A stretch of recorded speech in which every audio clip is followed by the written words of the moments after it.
And joining us now with more on the potential ceasefire in the works between Israel and Hezbollah in Lebanon is former chief analyst of military intelligence, foreign policy advisor to Prime Minister Rabin, and a senior fellow at the Jerusalem Center for Foreign and Security Affairs, Colonel Jacques Neriah. Thank you for joining us today. Thank you for having me. So first of all, let's talk about the ceasefire that's in the works. Is Israel ready for such a ceasefire? Has the IDF accomplished all of its goals in Lebanon? Well, the main goal has not been attained. If we're talking about the 80,000 Israelis that have to come back to their homes, well, this is far from being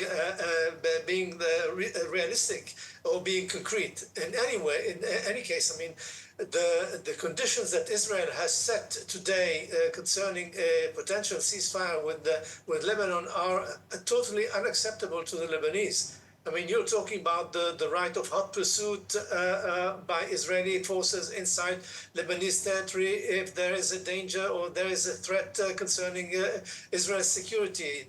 You're talking about deploying international forces between Syria and Lebanon just to stop the flow of weapons from coming from Iran into Lebanon.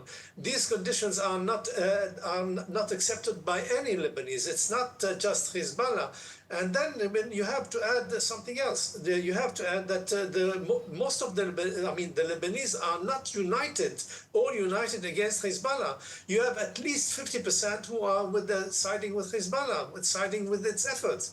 And then, concerning Hezbollah itself, Hezbollah is waging a war of survival. He knows very well, the organization knows very well that if such an agreement is attained, it is reached, meaning that it has to deploy beyond the lines of the Litani, it means that it has no more value in defending Lebanon. I mean, it has no right to survive, and it has to give back all the weapons to the Lebanese army, because the Lebanese army will be deployed in South Lebanon. So in this case, Hezbollah is fighting for survival.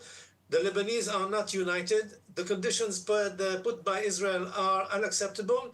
So I think that right now the only one that is thinking that this can be done is our Minister of Defense, who has declared that we have won the war against Hezbollah. So that actually leads me to my next question. The newly appointed Defense Minister, Israel Katz, has said that Israel has dismantled Hezbollah. So I want to ask, is this truly the case? Because the daily incoming rocket fire and Israel's northern residents, as you said, will tell you a different story.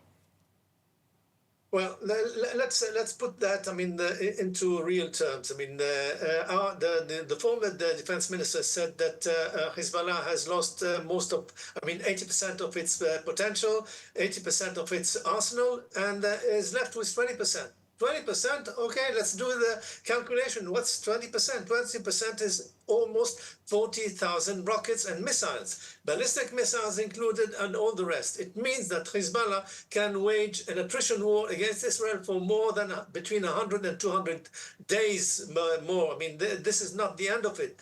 So this is one. Second, out of 100,000 fighters that Hezbollah has lost, let's say, to about 2,500 men in combat and about 10,000 wounded. Still, there's about 90,000 fighters that have not been involved in active warfare against Israel. And if we look at the scene in the South Lebanon, we see that most of the site where the Israeli forces reach, well, there's almost no battles, because Hezbollah just retreated ahead of time and is preparing for more incursions of Israel inside Lebanese territory, where he finds himself in a better position, and certainly in a superior position facing Israeli forces in that case. Mm-hmm. Now, I want to ask, because it's interesting to see that now that Trump has been elected, he's actually backing or requesting a ceasefire be in place by the time he takes office. That, at least, is what's being reported. There's tremendous international pressure on Israel, on Lebanon, to achieve a deal. Are you concerned that this will come at the expense of Israel's national security, especially if Lebanon refuses to accept the terms that Israel has laid out before it? Look, what I know is the following, that Donald Trump has promised in a restaurant, in a Lebanese restaurant in Michigan, that he would, he would win the elections and be president, that he will reach a ceasefire, not only a ceasefire, he will stop the war in Lebanon. And for this purpose, he has named an envoy. This is the father of his son-in-law, the Masad Boulos, a Lebanese Orthodox Christian. He is also, binational. And by the way, in 2009, he tried to be elected in the Lebanese parliament, and he's the one who is leading the efforts in order to reach an agreement. So the Donald Trump wants to. He has promised, so he wants to deliver. And this is the main issue here between Trump and Prime Minister Netanyahu. You don't talk to the American president three times in a row without having, to hear from directives or the instructions or advices from the president. And this is why you hear in parallel that we are reaching a so-called agreement on the border with Lebanon. Let me add something else.